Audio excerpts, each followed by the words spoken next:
Hey, you're watching Rapid MMA. This is the breakdown for the main event of UFC 201, Robbie Lawler versus Tyron Woodley. I'm going to try to keep this as brief as possible because I don't think there's much in-depth analysis to do here. Plus, it's really hard to do when Tyron Woodley hasn't really fought. We don't know what progressions he's made. So let's start with Tyron Woodley real quick. If he wants to win this fight, I think he's going to just have to make it a boring one. I mean, he's done it in the past up to this point. He's usually a very boring fighter. I mean, he knocked out Dong Hyun Kim, but I mean, that fight was going nowhere already. Dong Hyun Kim, I think, did a spinning back fist, and Tyron just punched him. I could be wrong, but I'm pretty sure it was something silly like that. Rory McDonald completely picked him apart with a jab. I'd have to go back and watch the Carlos Condit fight, but I'm pretty sure Tyron was doing pretty well in that fight already. I mean, he's a big guy throwing leg kicks. I'm sure he landed the right hand. I would imagine that's kind of how that fight went.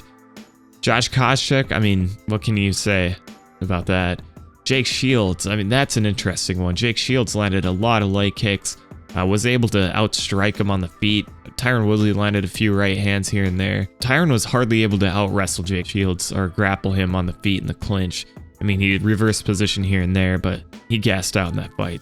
So when you think about how this fight's going, it's probably going to be Tyron Woodley standing on the outside trying to land as much leg kicks as possible against somebody like Robbie Lawler, because Robbie Lawler stands heavy on that lead foot.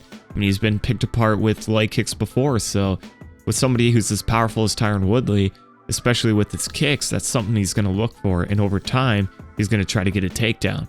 Now, that's a very logical way to win this fight.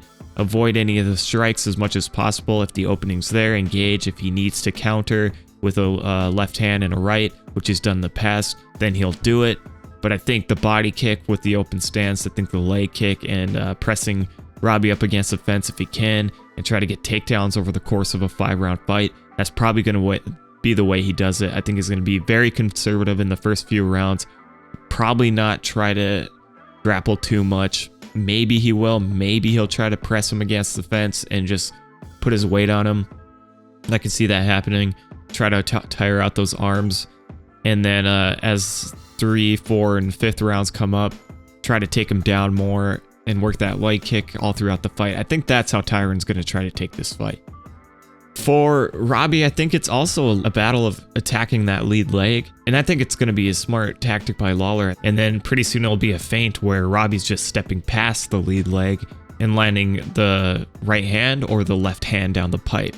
I see that working for him for sure. I'm really praying this ends in the first round just so I don't have to watch a really boring fight. Unless Tyron comes out with something spectacular and new and fresh, that would be fun.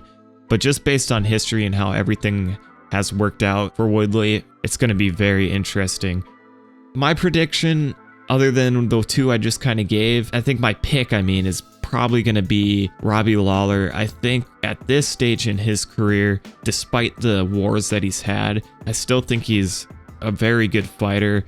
I think these kind of fights are a little bit of his kryptonite, but he's dealt with it twice now with Johnny Hendricks. I think he's got a really good team behind him.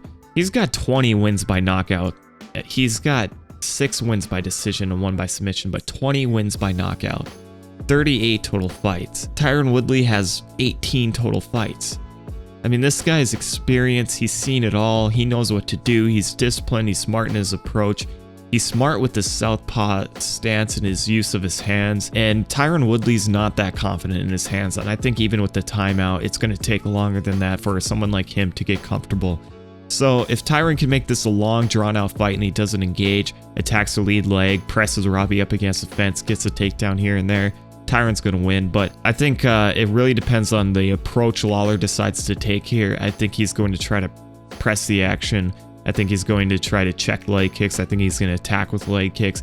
And I think he works Tyron up on the feet. And if Tyron doesn't land a clean right hand and knock out Robbie Lawler, then I think Woodley only progressively gets worse as the round goes on. So I'm just going to say first round knockout for Robbie Lawler. I hope he gets out of there early, save himself a fight of the night or a long fight. Is that the logical one? No, I think if Robbie Lawler does get a win, it'll probably be a knockout in the later rounds or a decision win. But it's going to be a weird one, I think. I don't know how Woodley got this title shot in the first place, but it is what it is. Robbie Lawler, first round knockout.